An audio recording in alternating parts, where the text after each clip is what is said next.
Итак, желаю всем здравствовать, дорогие мои друзья, господа, товарищи.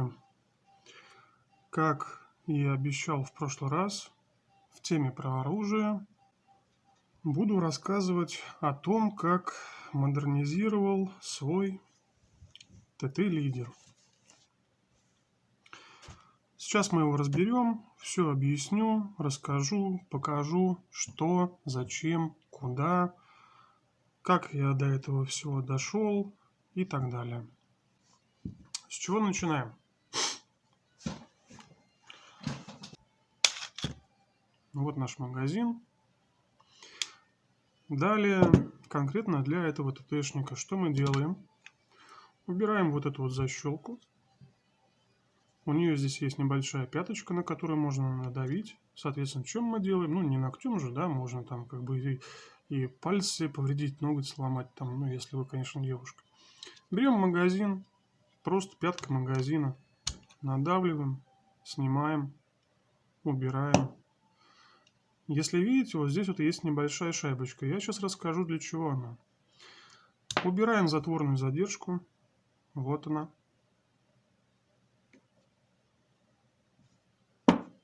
В сторону откладываем. Шайбочку сюда же.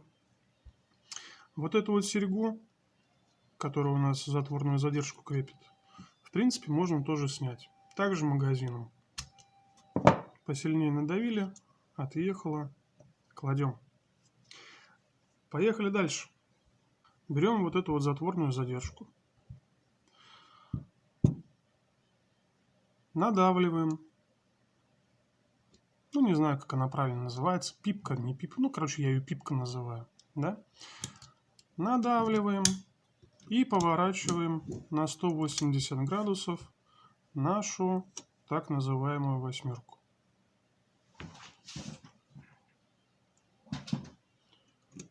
Отпускаем, при этом прижимая пружину, чтобы она у вас не вылетела. Достаем.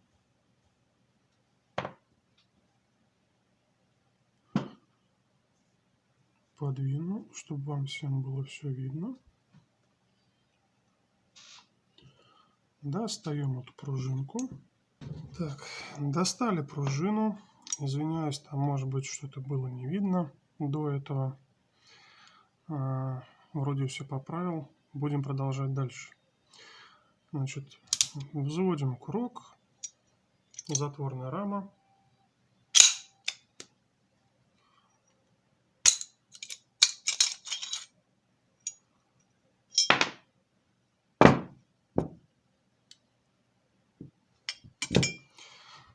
Теперь сейчас я вам все расскажу, покажу.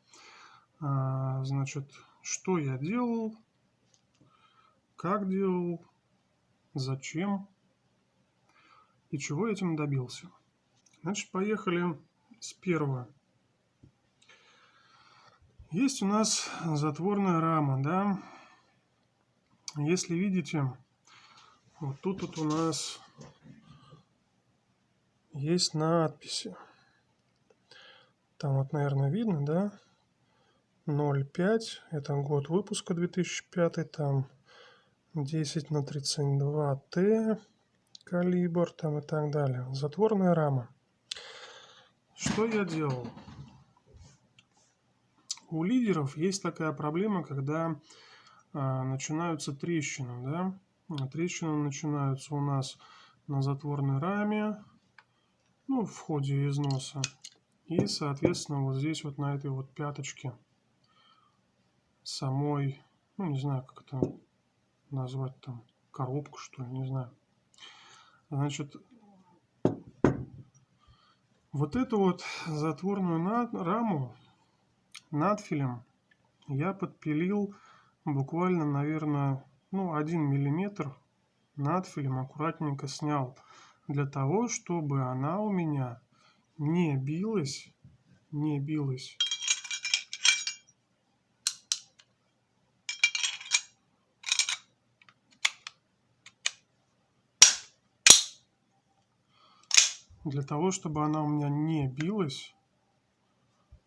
об основания ствола. Видите, вот этот зазорчик небольшой?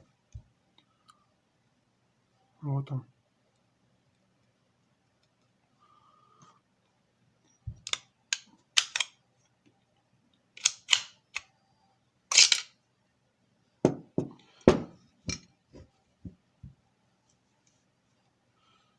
Едем дальше.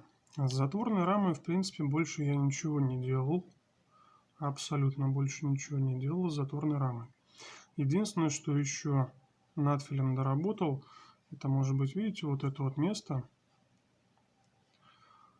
То есть именно выемка под затворную задержку. Она была немножечко сошлицована, у меня здесь немножечко такая старенькая, да, замыленная. Я ее надфилем чуть-чуть подровнял. Вот здесь вот выбрал, чтобы был острый угол. Затворную раму мы откладываем в сторону. Едем дальше. В этом пистолете поменял я ударно-спусковой механизм УСМ. Почему? Потому что тот штатный, который у меня изначально стоял, советский, там со всеми клеммами и так далее, да, он, ну, грубо говоря, был немножечко подуставший. Приобрел вместе с доставкой, со всеми делами, у меня обошлось, по-моему, в 2800. Приобрел новый ударно-спусковой механизм, покупал его по частям, то есть сама колодка, курок, вот этот вот, или боек, как он правильно называется, сама пружина, вот эта вот боевая, которая под него, под боек ставится, шептала, разобщитель вот этот вот, ось раз, ось два. Все покупал отдельно, потом за 3 минуты все это собрал, и получился у меня новый ударно-спусковой механизм. По ощущениям могу сказать сразу.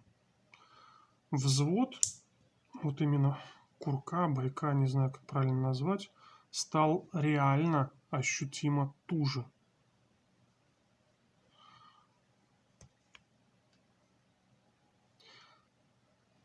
Он был весь черный, ну, в воронении, соответственно. Все, что вот здесь вот белое зачищено, это я надфилем подгонял. Ну, у нас же как там, подкупаешь запчасть, да, там, и полчаса еще в инструкции написано напильником нужно доработать. Сам ударно-спусковой механизм, саму вот эту вот колодку я подгонял под свой пистолет, потому что изначально, когда я его поставил, решил перезарядить, да, ну, отодвинул затворную раму назад, а она у меня обратно просто-напросто не вернулась. Пришлось подпиливать, соответственно, снимать немножечко, округлять вот здесь вот острые грани везде, да, ну, надфилем снимать буквально там чуть-чуть, там все это воронение, вот эти вот, значит, припиливать легким надфилечком вот эти вот посадочные, как их, не знаю правильно назвать, уши, не уши, но вот эти вот посадочные места, по ним еще затворная рама вот здесь ходит, да. Здесь, соответственно, тоже затворная рама ходит. Здесь подпиливал, тут подпиливал, снизу подпиливал. Ну, не суть. Короче говоря, по чуть-чуть подогнал, буквально там минут за 30, за 40. Все это подогнал под свой пистолет. Как видите, спокойно достал. Теперь пистолет перезаряжается. Все хорошо. Отлично. Работает тоже вроде без нареканий. Значит, это все то, что касается ударно-спускового механизма. Отложим его пока в сторону. Поехали дальше. В прошлом видео в конце, если помните, смотрели, я думал то, что у меня началась трещина, на самом деле нет. Присмотрелся, никакой трещины не началось у меня на самой раме пистолета. Здесь просто как бы, ну так, износ небольшой. Я сначала хотел вот это место надфилем на миллиметр снять, но обошелся без этого. Соответственно, поменял ударно-спусковой механизм, и у меня отпала необходимость в том, что вот здесь вот саму раму пистолета надфилем снимать. Почему? Потому что пружина у курка уже была уставшая, да, у байка, точнее, ну, я не помню, как его там правильно называется. Поставил новый УСМ, но вот с новой пружиной, соответственно, при откате затвора назад сам вот этот боек, он не достает до вот этого места, ему не об чего биться, и, соответственно, трещина тут у меня не пойдет. Далее. Что мы делаем далее? Для того, чтобы я вам показал, и что я делал, и как он, соответственно, разбирается, исходя из того, из чего состоит. В каждом, ну, в этом в ТТшнике, да, если кто в курсе, как щечки снимаются, просто берем УСМ, отодвигаем тут планочку, снимаем одну щеку. Переворачиваем, соответственно, делаем здесь то же самое. УСМом отодвигаем вот эту вот колодку, снимаем вторую щеку. Все, мы разобрали, грубо говоря, ТТшник. Можно еще снять, конечно, курок,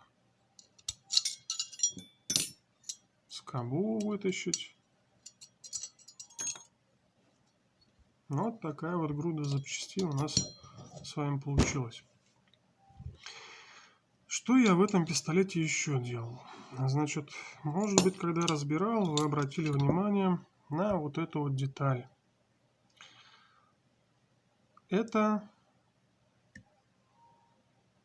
уж не помню, как она называется, направляющая для возвратной пружины, по-моему.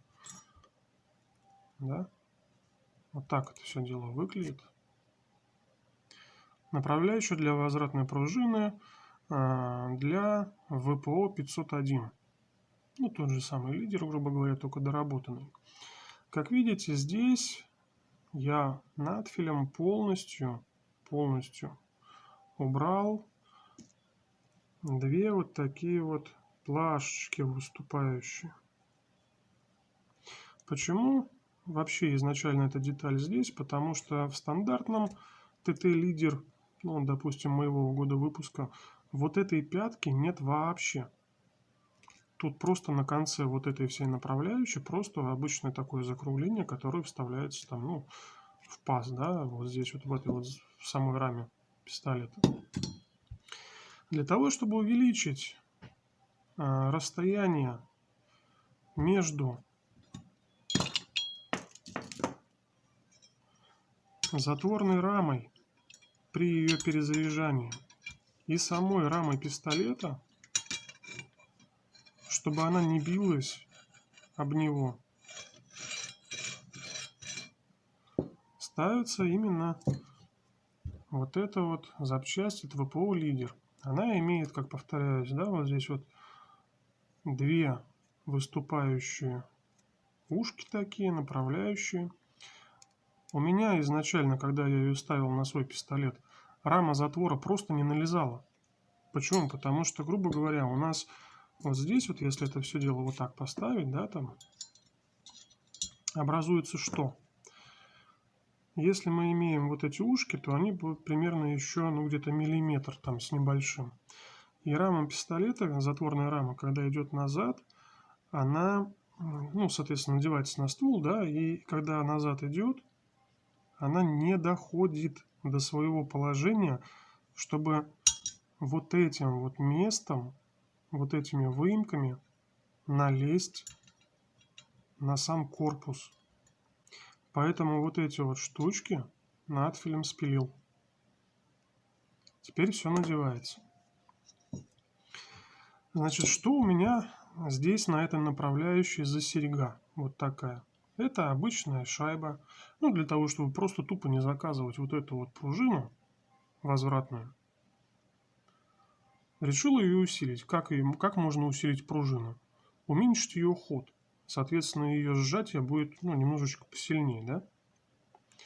Ход пружины решил уменьшить обычной шайбой, которая используется в серверных стойках для крепления оборудования, в сухариках так называемых.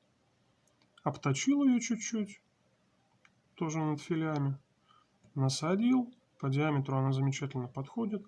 И, соответственно, сама вот эта вот возвратная пружина в механизме пистолета, она имеет немножечко чуть большее сжатие.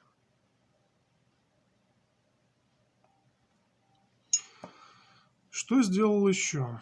У многих, наверное, я так думаю, да, была такая проблема, то что у серьги, у этой восьмерки, которая у нас стоит на раме затворной, да, при выстреле более мощным патроном ее просто-напросто вырывало. Почему? Потому что эта восьмерка, она у нас вместе с затворной рамой, соответственно, ходит по стволу при перезаряжании, да? И она у нас ударялась в корпус ствола. Вот этот вот граненый такой сам ствол, это уже, соответственно, не модернизированный, а чисто тупо замененный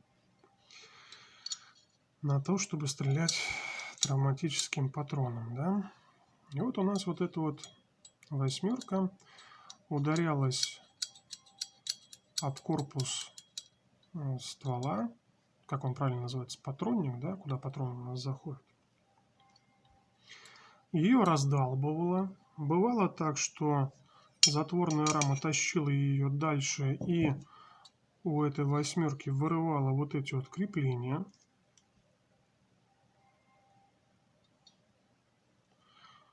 Первая моя восьмерка родная, тоже вся советская, такая с клеммами и так далее, она очень сильно пострадала. У меня сорвало вот здесь вот все вот эти вот шлицы. Она вылетела, я ее долго искал, но не суть. Значит, что мы делаем? Точнее, что я сделал. Саму восьмерочку немножечко над филечками снял по окружности. Чуть-чуть, меньше миллиметра. Первое. Второе. Что еще сделал? Чуть-чуть над филечками обработал, буквально меньше миллиметра, убрал вот это вот обрамление самого патронника.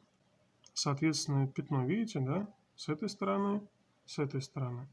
Это штифт. Его ни в коем случае мы не трогаем. Это штифт, который идет через ствол. Как он правильно там называется? Там перегородка, не перегородка, ну черт бы с ним. Значит, его мы ни в коем случае не трогаем. Чуть-чуть подснял. Это не криминально, не возбраняется. Все это в рамках закона, как я говорил, да? Вот. Подснял немножечко вот здесь вот именно длину самого патронника. Здесь ничего не трогал. Здесь чуть-чуть подснял. Что еще я делал с этим пистолетом? Значит, объясню, зачем у меня на затворной задержке есть вот эта вот маленькая шайбочка. На самом деле это просто-напросто самая обычная шайбочка, которая используется много где, да, там, грубо говоря, там в каждой кладовке, в каждом доме можно найти там кучу этих шайбочек. Я ее плющил молотком, поэтому отверстие такое неровное. Она толщиной, не знаю, там, может, да даже полмиллиметра, наверное, нет, но мне этого достаточно. Объясню, для чего я это сделал. Смотрите, значит, саму затворную задержку, естественно, я заказал новую от ВПО 501.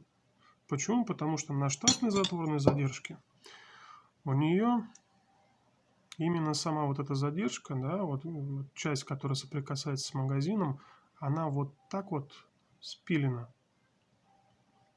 Не знаю для чего, но не суть. На родном лидере вы никогда на затворную задержку не поставите, только если принудительно пальцем не нажмете, да, автоматически она не встанет. Заказал новую затворную задержку,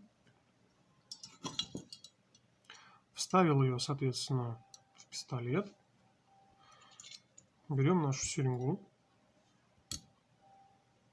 надеваем. И что мы видим? Видите люфт?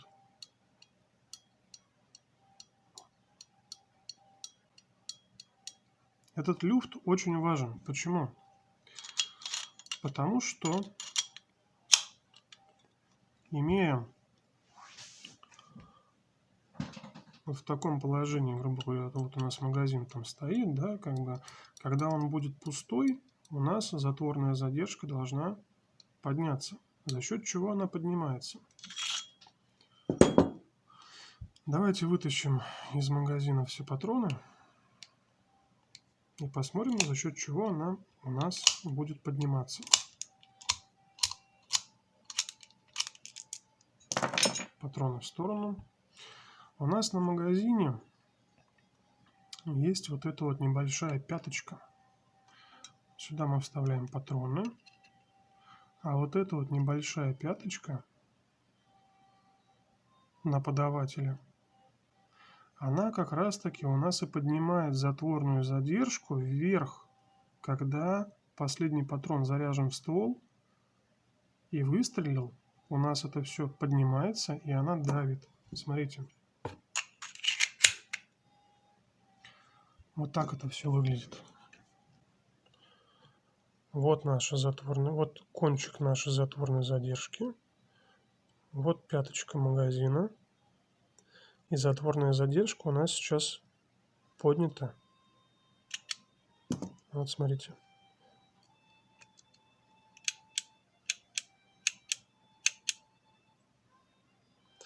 Именно так работает затворная задержка. Ну, здесь хотя бы на ТТшнике.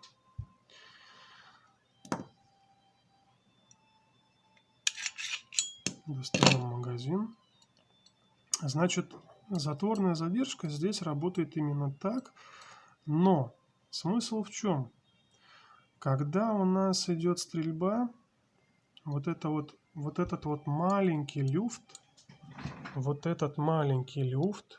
самой затворной задержки, видите, он играет очень большую роль. Почему? Потому что у нас получается, что пяточка затворной задержки при срабатывании вот этого люфта, который я показывал, она попадает у нас, она соскальзывает с этой пятки подавателя и попадает сюда под него, туда, вниз. И после этого у нас клинит магазин,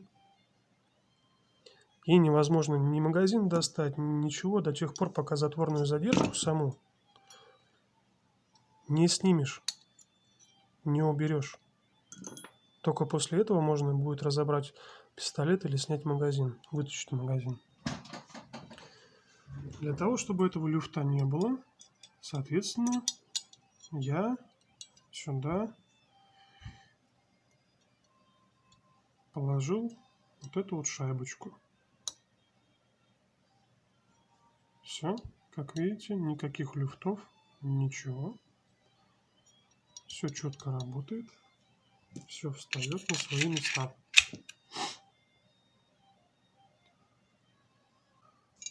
Ну, а сами отстрелы мы с вами проведем чуть позже. Давайте будем собирать все в обратном порядке. Соответственно, эту штучку мы вот сюда. Сам курок.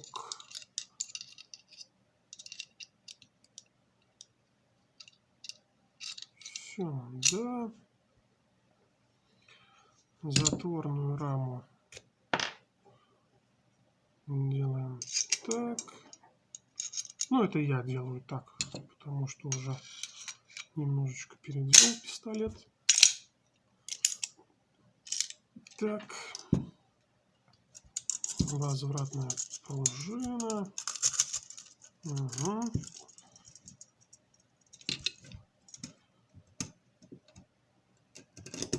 Придерживаем. Надели восьмерку. Заворачиваем. Все. Есть. Надеваем щечки, соответственно, в обратном порядке. Угу. Здесь можно и магазином ее надеть тоже.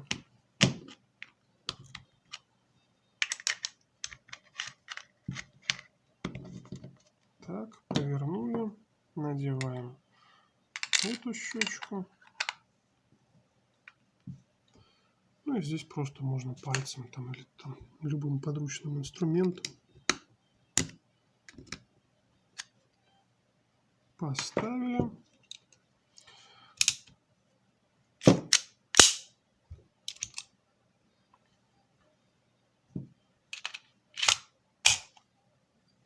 Есть.